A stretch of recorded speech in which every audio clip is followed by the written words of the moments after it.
This is No BS Job Search Advice Radio, episode 1613. I'm your host, Jeff Altman, the Big Game Hunter, and welcome. I like to spend some time daily talking with you about some element of job search.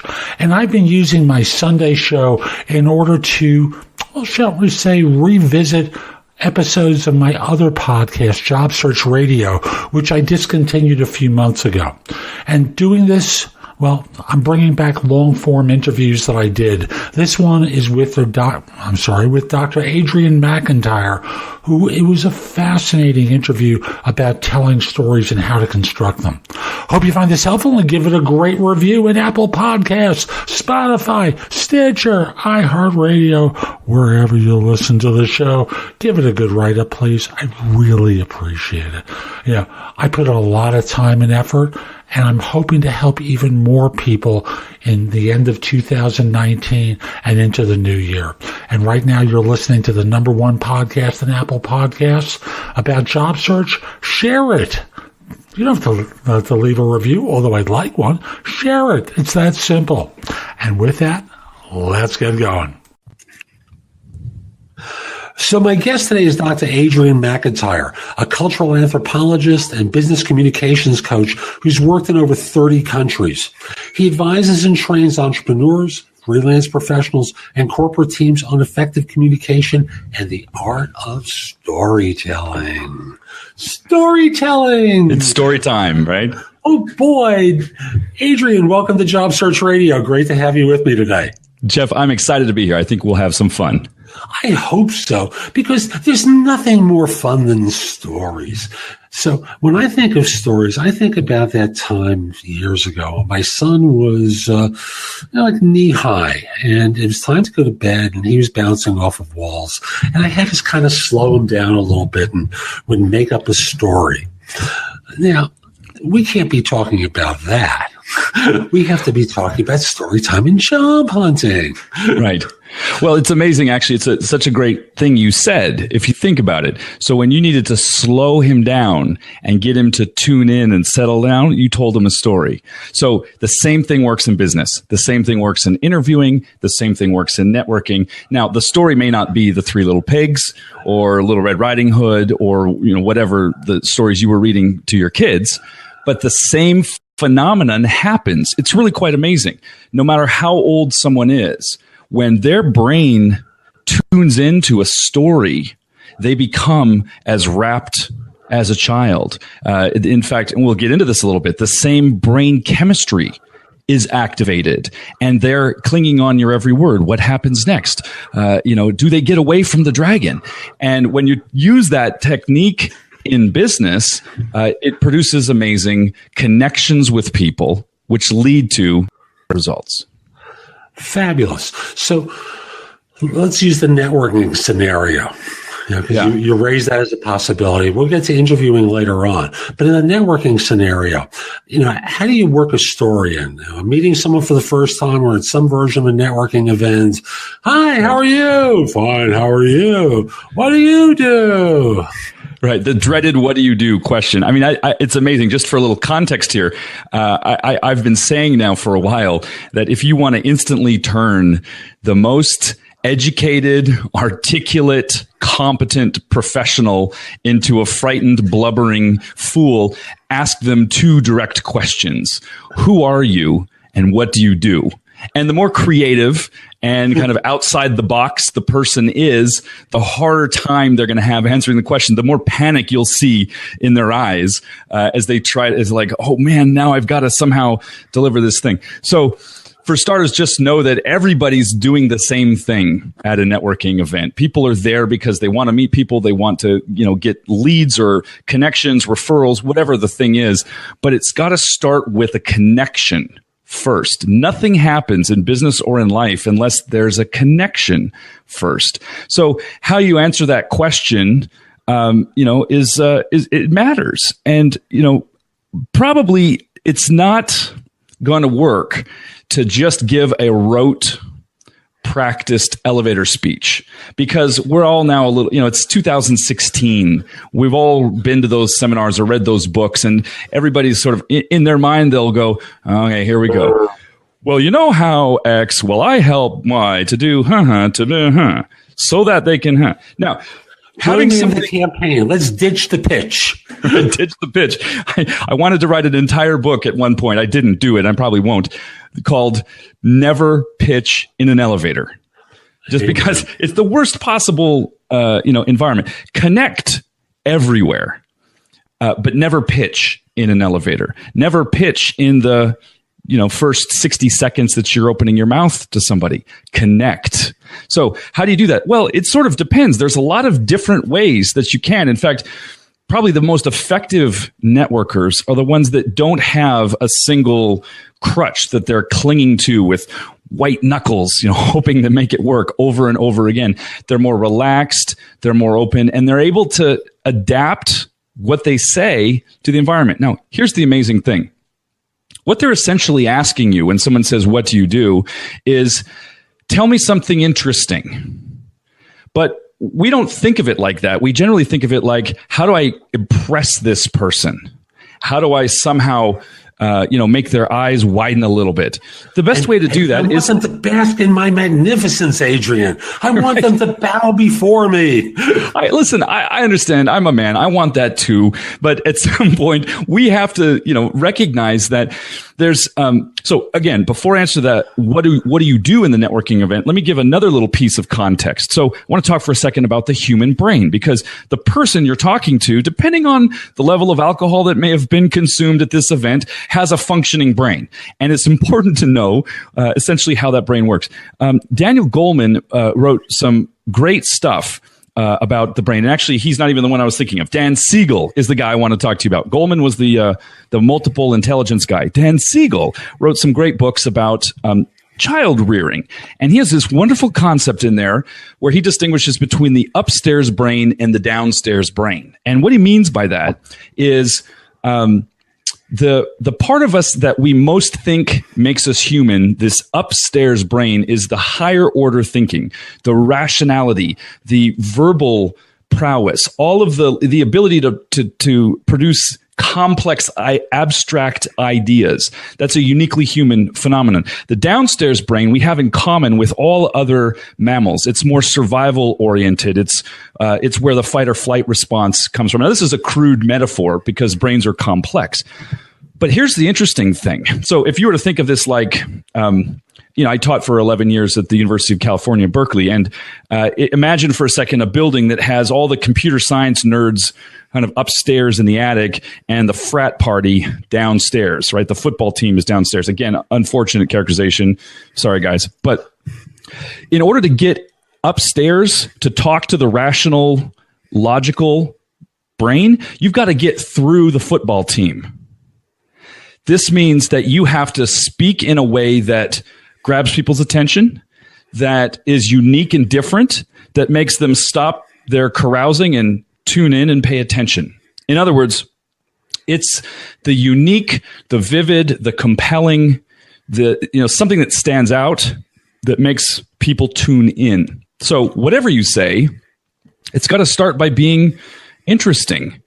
And remember, this has been said on the show countless times, what's most interesting to people is them, not you. So however you answer this question, it's got to be in a way that sparks their interest and has the upstairs rational brain say, oh, I got to pay attention here. I might be needed. And storytelling is a way to do that. Telling a good story makes you seem more credible, but it also has people tune in and pay attention. It's a great point that you make because, folks, I have to tell you, for many of you, you're boring. You're like everyone else's resume. You're like everyone else's presentation. And thus, people don't know how to distinguish themselves from you. How can you tell the difference? How can you stand out from the pack? And frankly, do you really want to be one of many or one of few?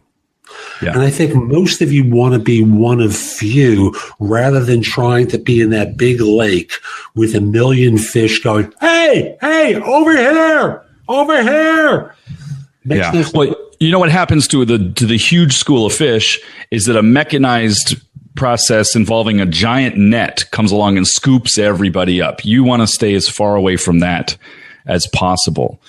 Absolutely. So in constructing the story, in trying to get that attention from the listener, how do you put the story together? Well, it starts with something that would interest them. So in the case of networking, I recommend a 2-sentence story. The first sentence has got to be about a struggle that they could relate to, or at least whether because they can relate to it from their own point of view or because they know people who have this struggle. And then the second sentence is the solution.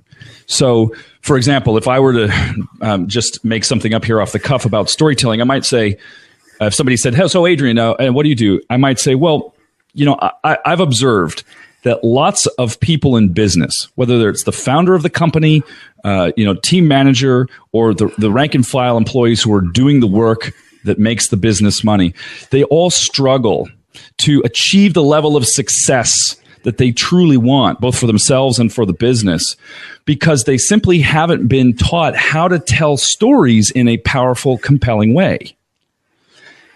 And I might stop there. I might not rush straight into the solution and just wait and see if the person I'm talking to can relate to that. Mm-hmm. And right there in the moment, I'm going to make a decision about what I say next. So it's not a scripted thing. If they go, "Oh, that makes a lot of sense, but tell me more," they might tell you something that, "Oh, that's true. I just met a guy the other day." You never know where the conversation is dynamic. So again, being equipped with the ability not only to tell a good story, but to listen as you're doing it, so you know where to go next. So someone might say something like, "Oh, that's interesting. How do you do that?" And then I might say, "Well, I have a simple process that helps them, number one, connect with their own story, and then 2, begin to tell stories about themselves, their work, and why it matters in a way that people find interesting and compelling, and they want to learn more." And the person probably says, "Well, I want to learn more," and then we'll just go off and have a conversation. Or they might say, "How'd you get started with that?" And then there's more. And we're going to be back with more from Adrian in just a moment. But first, a word from me. Okay, we're back, and let's pick up where we left off with Adrian. So we're in the middle of this story, and what we're really doing is trying to find something provocative to draw them in, and then seeing how they respond. So using the fishing metaphor from before, we're casting the line in the water and seeing if there's a nibble. If there's a nibble, we go in for more. If not, what happens next? Let it go, right? Let it go. Ask them something. Say, so if this is my first time at this event, who have you met here that's really cool or different? Or tell what's the story here? What goes on at these kind of things? Whatever. It's just this now becomes the art of small talk rather than the art of trying to force your thing on somebody, right? At the end of the day, being relaxed, not being too focused on what you want is always a good idea in business and in life. One of the things that I learned when I was doing psychoanalytic training was the importance of being an acute listener, to looking for what's said and what isn't said, and noticing the difference. Yes. So I can see clearly in the networking event, you notice someone's eyes looking off to a side and they're not listening. Yeah. So you're looking for all sorts of cues to know whether to go in further, not just what they're saying, but what their behavior is telling you too. Are they starting to turn a little bit to the side and, kind of peek, or, give the signal 1 minute to someone else? Right, exactly. So are they having that look of desperation, like someone come and save me? And make sure, by the way, do whatever you can to not be that person. Right. I will say this: networking is a tough racket, because if you go there for what it's expressly designed for, I think you'll struggle. But if you go there to have fun, see what happens, meet a few people, and remember, meeting one person that's actually worth following up with makes the whole night. It's not, you might have a different perspective. For me anyway, it's not a numbers game. The number I'm looking for is 1. And then if there's more than 1, fantastic. With storytelling, the other side of it too is when you can draw people out and have them begin to tell you their story, and you can listen, with curiosity, the same way as our kids listen to, the fairy tales and so on. You can leave them with the impression that you are a very interesting person, and you said almost nothing. So maybe they don't take the hook that you offered. They weren't interested for whatever reason. I might then immediately get them talking. So, enough about me. Tell me about you. And then one of the first things I'll ask is, well, that's interesting. How did that start? What made you? How did you end up here doing that thing? Tell me more about that. What were you doing before? Wow. And now that's quite a big leap. That must have taken some courage. Tell me about that. How's that gone? In other words, I'm not only telling stories, but I'm eliciting stories from the others. And then that's what I'll follow up with if we end up exchanging business cards and say, you know what, this is really, I think there's something here. Let's talk more next week. Then I'll just make a note on the back of the card and says, find out more about how they started their software project. And I've got a place to start the next conversation. And folks, if you didn't notice, there were a couple of things that Adrian did here. One, did you notice how his speech cadence slowed down a little bit?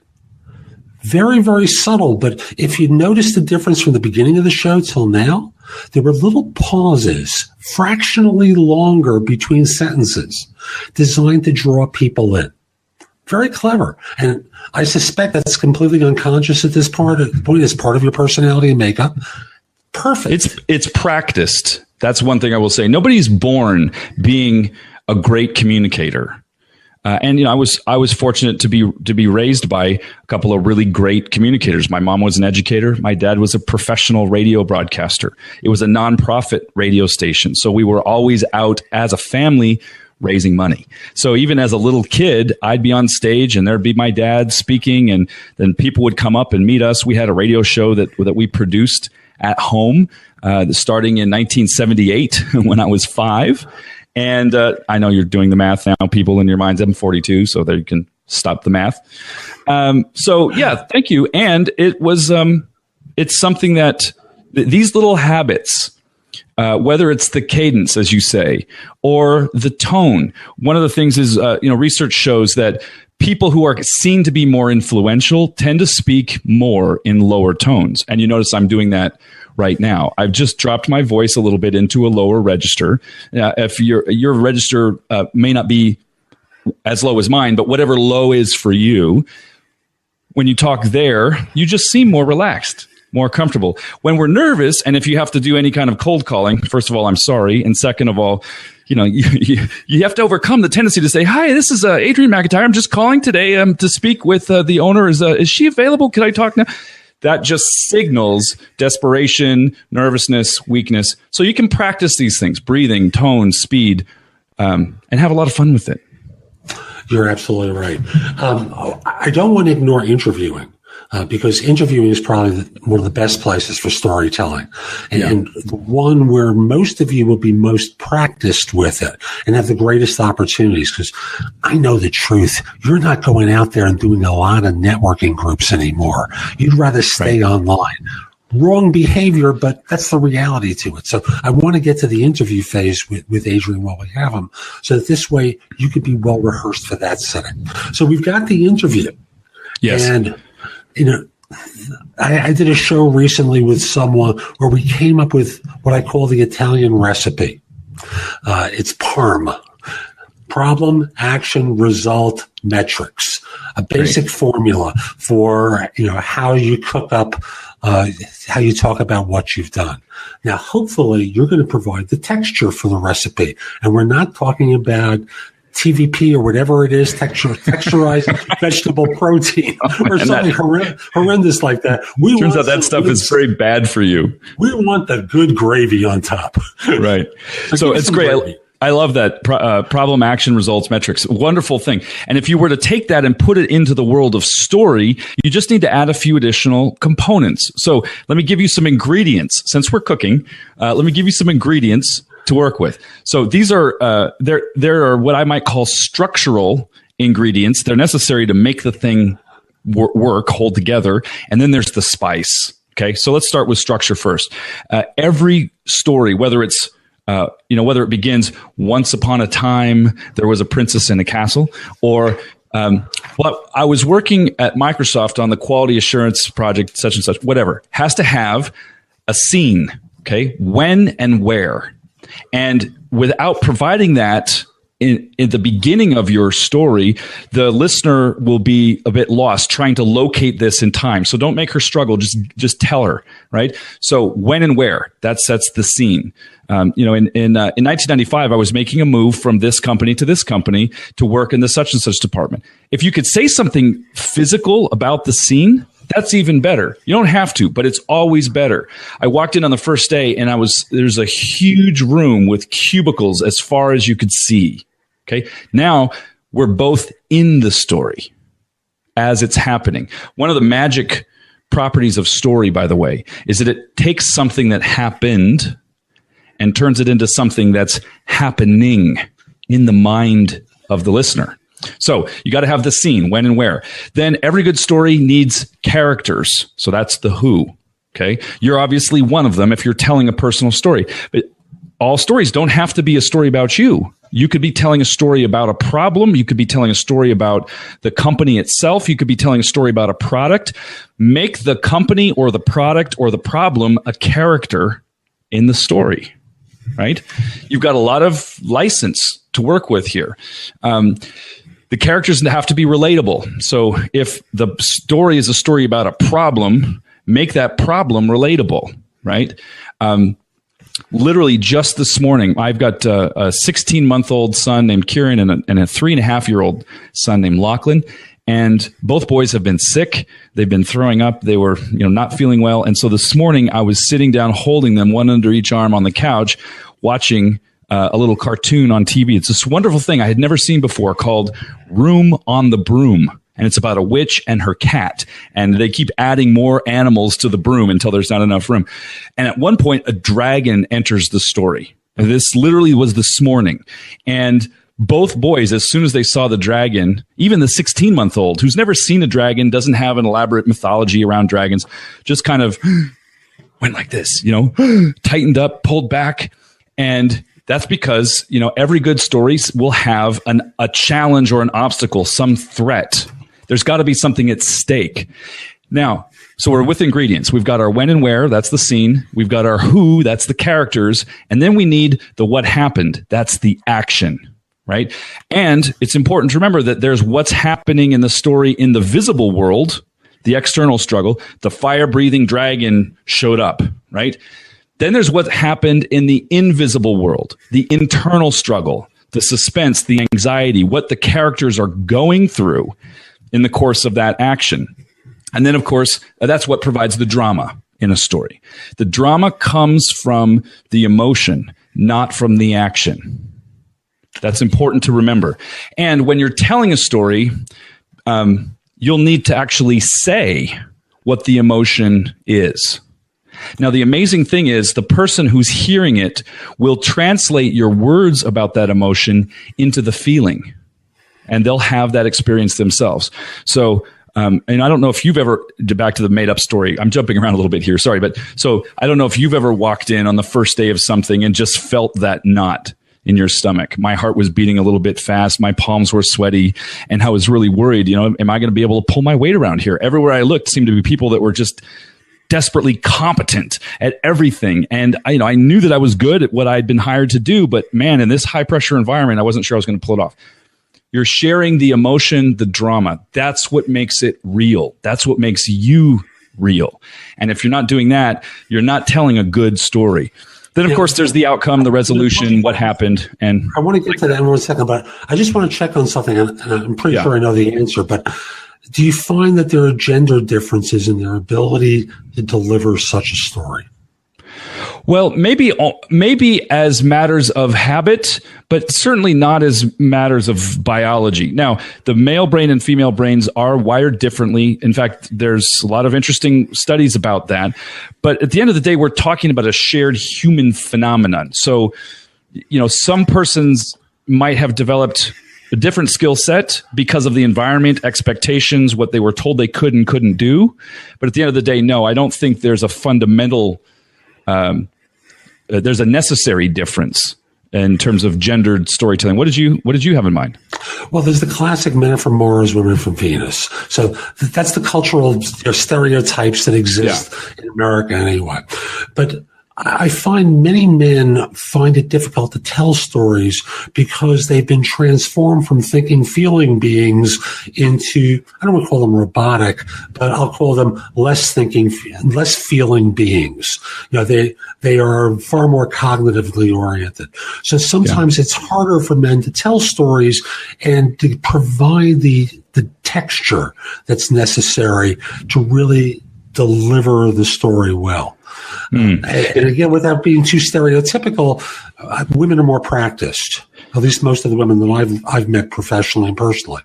Well, here's what I will say. I think, first of all, this is it's a fascinating issue to grapple with, and regardless of one's biological equipment. Okay, one needs to overcome a variety of things that one has probably begun to believe are true in order to be effective. And that applies as equally to men, women, and everything in between. And the stereotypes certainly have a certain force to them because we start to believe our own cultural mythology about the differences between men and women.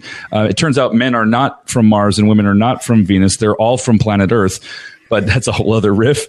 In any case, what I would say is, yes, men who have been taught that rationality and certain force of character are the high status modes to operate in will need to unlearn some of that to become more connected, more empathetic, more ability, to have the ability to tap into their own emotional architecture. They have one that's just maybe dusty and got some cobwebs that need to get cleared out. At the same time, if a woman has been socialized in an environment where she was told that logic and reason were not the domain of women, then she'd clearly have to work against that. I think we're all in this together at the end of the day. And in fact, telling better stories about the ways in which we were raised is probably what's going to help us all out of that stereotypical mess. And I want to address the stereotypes because, frankly, everyone knows them. And I'll simply say it's kind of like dealing with fear. So you're afraid. And you still have to do it. So you've been conditioned this way, and this works better. So like so many things in life, it takes practice. It takes practice with someone who can give you a degree of feedback as to how you're being seen and how the story is coming across to them. And if you take that and practice it, you will discover, maybe not the first time, but the third, fourth time, when you're starting to get more conscious of some of the nuances because you're getting the good feedback, you will start delivering stories far better and get much better results than just trying to stick with rote recitation. Yes, absolutely. Let me tell you something. So I want to stick with our cookbook metaphor for a second. And so we talked about some basic ingredients, all right? The scene, the relatable characters, the action, the drama, the emotional component, and then the resolution, which can include the lesson you learned, the insight you had, the decision you made that took your life in a different direction, the impact, etc. So those are ingredients. When it comes to putting stories together, I think it's important, like with cooking, to recognize that you have a lot of different categories of dish. Your salads, your grains, your fish, your meat. There's like different categories. And so I want to tell you a few categories of stories. There's the who I am stories. There's the what I do stories. There's the what I stand for stories, which demonstrates something that in terms of values or character or commitment, right? By the way, these apply to individuals, but they also apply to an organization. Who we are, what we do, what we stand for. Then again, for in business, there are founding stories. How a company was created, how an idea was born. There are product stories. Thinking back to, of course, one of the greatest storytellers of the 20th and early 21st century, Steve Jobs, the moment he pulled that first iPod out of his jeans pocket and held it up and said, "We put 100,000 songs in your pocket." That's a little story. And he had led up to that with, kind of building the background of what else is available and what's good about it, what doesn't work. But when he got to that point, now we have a character, this new device, this gorgeous thing, and it puts 100,000 songs in your pocket. You're able to imagine yourself as the hero in that story. That story wasn't actually about the device. It was about the kind of person who could walk around with 100,000 songs in their pocket. Just masterful way of putting that together. So we've got all these categories. And then the final thing I'll say about this cookbook is there are recipes. And the recipes are plot structures or themes that you can use. And this is something, by the way, in the world of fiction or screenwriting that a lot of attention has been devoted to, and people argue about how many plots there are. A guy named Christopher Booker wrote a book called The 7 Basic Plots. Ronald Tobias wrote a book called 20 Master Plots and How to Build Them. A guy named George Pulte wrote something called The 36 Dramatic Situations, as if these are the only ones. So I've sort of selected from those. They're not all relevant to the world of business, but I'll give you a few of these plots, and you'll recognize them because you know them from films, you know them from other things. But one of the basic plots we might as well just call Conquering the Monster. This is the good versus evil plot, the individual versus the corporation or the system or the government. This is a person versus their fate or destiny, a person versus another person, right? Person versus technology. In any case, we've got this Conquering the Monster plot. David and Goliath. Exactly. Now, that's a twist on that narrative, which I have as its own separate category called the underdog. And of course, the underdog, which is a version of Conquering the Monster, right, is also the primary plot of almost every sports movie that's ever been made. It's the plot of the nerd who ends up getting the girl, et cetera, et cetera. So there's enough richness to that one. I pulled it out and made it its own category, the underdog. But you're absolutely right. Another story kind of master plot is the epic journey, the quest, which is like a physical journey, or the voyage and return. We went into a foreign land, we faced troubles there, and we came back changed. Again, mapping this into the world of business simply means figuring out, well, what's the foreign land going to be? Maybe it was the trade show, right? I don't know. You could tell a story about the time we went to the trade show, we faced great difficulties, and we came back transformed. Maybe you failed. By the way, failure makes much more interesting stories than success ever does. And interestingly enough, a person who can confidently tell a story about their own failure leaves people with the almost implicit understanding that they are, in fact, a success. It's just an amazing thing. If you're able to talk about your lowest points, your own darkness, your own despair, and talk about it in a way that shows, a kind of a story arc. And there I was at the bottom, and then I had to put this together. Even if you haven't yet succeeded, you're still in the process. You give the impression of somebody who's, in the game, fighting the good fight. And so on. Anyhow, I've got a bunch more of these. Is this helpful? Is this interesting to talk about? I think this is great, and we're starting to come up on the end of our time with one another. Yes.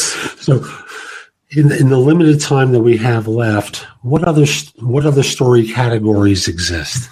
So I'll tell you two of my favorites. First one is the defining moment. Now this has got everything that you need to tell a great story, because it always usually happens somewhere, even if it's a mental struggle. I was sitting on the couch wrestling with this dilemma. It could be the showdown, right? It could be another version of the defining moment. It doesn't have to have gunslingers and a tumbleweed, but if you start telling a showdown story, people will know that framework. The tough choice, another type of that, right? So that's the defining moment. And then another one, which I think is really great, I'll just call the transformation. And this could be a story of growing up, a story of coming of age, a story of, The Christmas Carol with Scrooge is a story of transformation. Mean, stingy old dude has these dreams. The ghosts show him past, present, and future. He wakes up transformed. He's now a caring, giving person. Being able to tell these stories about ourselves means being able to acknowledge the stingy, miserly, or whatever qualities we might have had before something had us come to terms with that, a reckoning, and then we turned ourselves around. These stories have epic qualities, even if you're telling them about ordinary, everyday things in your life. And by the way, these stories need to be true when you tell them. It's not that you're adding in drama that wasn't there. It's more that these plots help you find the drama in the story that you actually lived and communicate it in a way that makes a deep connection with someone else. Adrian, this is fabulous, and there's so much rich material here. I wish we had hours of time, and we don't. Indeed. Well, every story has a beginning, middle, and an end, and we have come to the end. But we made a great dish. Yes. That's the nice thing about it. So that's today's show. I hope you found it helpful, and if you did, here are a few more ways to get more from me. First of all, visit my website, which is thebiggamehunter.us. I have more than 6,000 blog posts there that you can watch, listen to, or read that will help you find your next job. If you want the best of my advice, join JobSearchCoachingHQ.com, where I've curated information with a focus on interviewing. If you decide to take the lifetime membership at the site, it's $299 currently, but that's the price of a coaching session or an hour of coaching from me, and I'll be giving that to you if you join with a lifetime membership. Have a few questions? Contact me through the Magnify app for iOS or PrestoExperts.com, where you can call me. Schedule a specific time with me through chat on Magnify or by connecting with me on LinkedIn at linkedin.com/IN/The Big Game Hunter. Once we're connected on LinkedIn, you can message me about coaching you, scheduling a time for Magnify or Presto Experts, speak with me about a resume or LinkedIn profile critique, help you with a salary negotiation or my trusted advisor services, and much, much more. Like you, I don't work for free. I do charge for what I do. You can take my classes on Skillshare and become a premium member using the link in the show notes and receive 2 months for free instead of just the one that the site offers. Skillshare offers thousands and thousands of courses, not just simply mine, on a host of different subjects that can help you in many different ways. Lastly, join my group on Facebook called Career Angles. It's free to the first 250 people who join and is focused on helping you do better at work. Information is shared daily, and we're attempting to build a supportive group there. Ask to join. I'm not letting recruiters in at this point. So I'll be back tomorrow with more, and in the meantime, I hope you have a great day. Be great!